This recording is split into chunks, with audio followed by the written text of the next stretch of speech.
আসসালামু আলাইকুম। BD investor কনসালটেন্টের পক্ষ থেকে সকল বিনিয়োগকারীকে স্বাগত জানাচ্ছি। বরাবরের মতোই আজকে আপনাদের জন্য বেশ একটা খুশির বিষয় আমরা বলতেই পারি, কারণ শেয়ার বাজারের একটা ভালো অবস্থান তৈরির দিকে যাচ্ছে। এখন কতটা ভালো অবস্থানে যেতে পারে, কিভাবে যেতে পারে, সে বিষয়গুলো নিয়ে আলোচনা করব, বা কিভাবে বিনিয়োগ করবেন সে বিষয় নিয়ে আলোচনা করব। শেয়ার বাজার যেহেতু দীর্ঘদিন প্রায় ডাউন ট্রেন অথবা সাইডওয়েতে ঘোরাফেরা করছিল, শেয়ার বাজারে খুব স্বাভাবিকভাবেই যারা বিনিয়োগকারী রয়েছেন, সকল বিনিয়োগকারী বিশেষ করে সাধারণ বিনিয়োগকারীরা লসের মধ্যে রয়েছেন। এই লসের কারণে আপনারা অনেকেই এই শেয়ার বাজার নিয়ে হতাশাগ্রস্ত হতে পারেন, কিন্তু আমরা বলবো একদম যারা ফ্রেশ নতুন করে ইনভেস্ট করছেন বা যে দামে রয়েছে এখন শেয়ারগুলো সেই দামে ইনভেস্ট করছেন, এমন যদি ইনভেস্ট করে থাকেন তবে অবশ্যই এখান থেকে প্রফিটের দেখা পেতে পারেন। এমন কিছু শেয়ারের মধ্যে আমরা যদি দেখার চেষ্টা করি, যতগুলো শেয়ার এখানে রয়েছে সেগুলো শেয়ার বেশ কারেকশন হয়েছে, তারপর কিন্তু দাম বাড়ছে। আমরা এমন একটি শেয়ার নিয়ে কথা বলবো, বিডি থাই শেয়ারটা নিয়ে আমরা যদি কথা বলি, এই শেয়ারটাকে আমরা মান্থলি চার্ট আমরা একটা করে নিয়ে আসলাম। এবার যদি একটু লক্ষ্য করেন তাহলে আমরা কি দেখতে পাবো, বিডি থাই শেয়ারটার আপনারা যদি লক্ষ্য করেন দেখা যাবে যে সর্বশেষ 2024 সালে যদি আমরা লক্ষ্য করি বেশ 40 টাকা লেভেল পর্যন্ত উঠেছিল।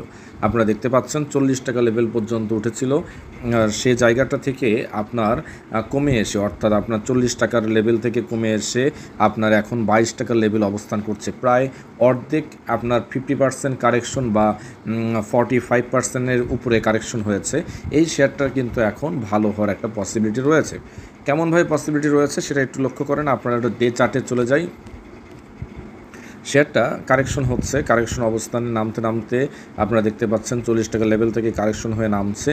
নামার পরে এই জায়গাটায় ঘোরাফেরা করছে, যেভাবে ঢাকা স্টক এক্সচেঞ্জ ঘোরাফেরা করছিল দেখেন ঠিক সেইভাবেই ঘোরাফেরা করছে। প্রথম একদিন বাড়লো, তারপরে 3 দিন কমলো, ঠিক আবার সেইখান থেকে বাড়ছে। অর্থাৎ আপনারা যদি এটাকে অ্যানালাইসিস সুন্দরভাবে দেওয়ার চেষ্টা করি তাহলে দেখতে পাবেন যে 20 টাকা লেভেল থেকে শুরু করে 22 টাকা লেভেলের মধ্যে ঘোরাফেরা করছে। খুব স্বাভাবিকভাবে আগামীকাল যদি এটা 22 টাকা 24 পয়সা লেভেলকে ক্রস করে এগিয়ে যায় তাহলে এই শেয়ারটা ভালো হতে পারে। এখন কতদূর ভালো হতে পারে, সেক্ষেত্রে আপনারা আমরা নিকটতম রেজিস্ট্যান্স ধরতে পারি, সেটা হলো 26 টাকার লেভেলে রয়েছে বা 25 টাকা 90 পয়সা, এই লেভেল পর্যন্ত উঠতে পারে।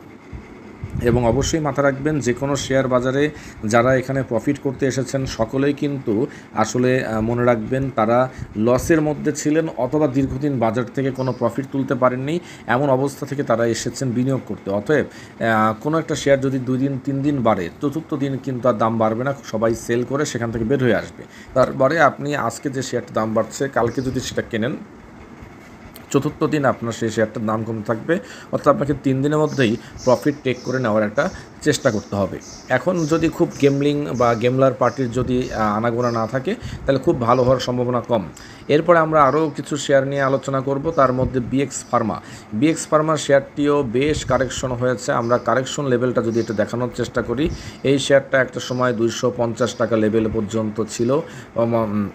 যদি আপনারা দেখার চেষ্টা করেন 250 টাকা লেভেল পর্যন্ত ছিল। আমরা একটু দেখার চেষ্টা করি, মান্থলি চার্ট নিয়ে আমরা অ্যানালাইসিস করছি। 255 টাকা লেভেলে পর্যন্ত উঠেছিল, সেই শেয়ারটি কারেকশন হয়েছে, অর্থাৎ প্রায় এই শেয়ারটি 124 টাকা অবস্থান করছে।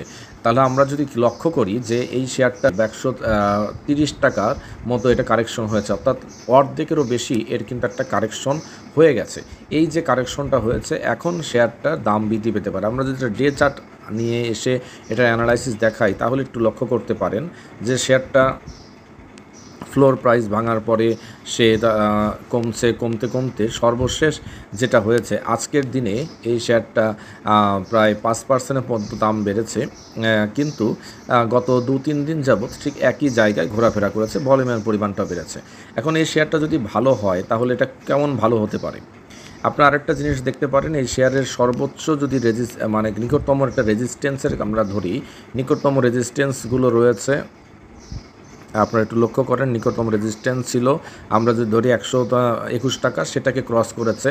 যথারীতি আরও একটা রেজিস্ট্যান্স আমরা যদি এখানে ধরতে পারি সেটা হচ্ছে আপনার 124 টাকা ক্রস করেছে, তাহলে এবং বড় ভলিউম হয়েছে, তাহলে এই শেয়ারটাও ভালো হতে পারে। আর আরেকটা জিনিস আপনাদের বলে রাখি, ফার্মাসিউটিক্যাল সেক্টরের বরাবরের মতোই ফার্মাসিউটিক্যাল সেক্টরটা ভালো হচ্ছে এবং সামনে ভালো হওয়ার সম্ভাবনা রয়েছে। আরও একটা শেয়ার নিয়ে আমরা কথা বলছি, এর আগেও আমরা এই শেয়ারটি নিয়ে আলোচনা করেছি, সেই শেয়ারটি হচ্ছে পাওয়ার গ্রিড। পাওয়ার গ্রিড শেয়ারটার আপনারা যদি একটু লক্ষ্য করেন তাহলে কি দেখতে পাবেন।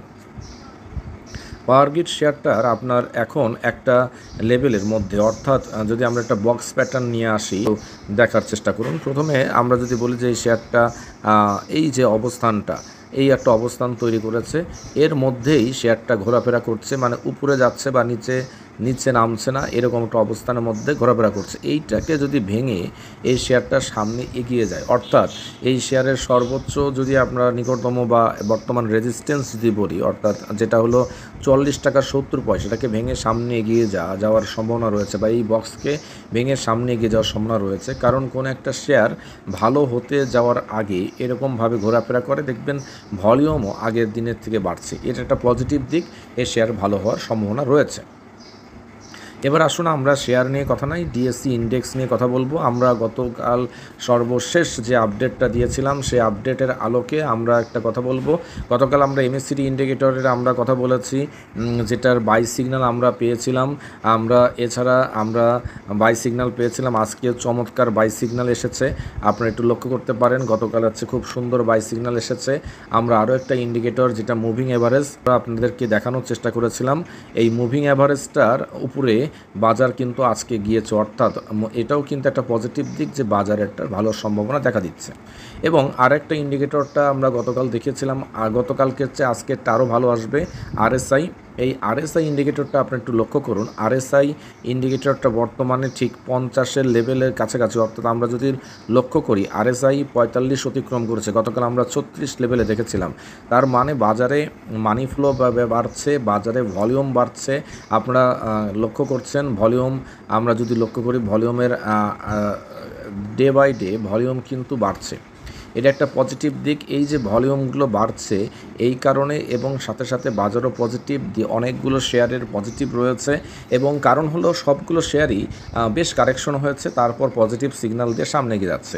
তাই আশা আমরা করতে পারি কিছুটা বাজার পজিটিভ হওয়ার সম্ভাবনা রয়েছে, এবং এই বাজার পজিটিভ হয়ে আপনাদের জন্য একটি ভালো অবস্থান তৈরি করবে, এই প্রত্যাশা রেখে শেষ করছে আজকের মতো। আসসালামু আলাইকুম।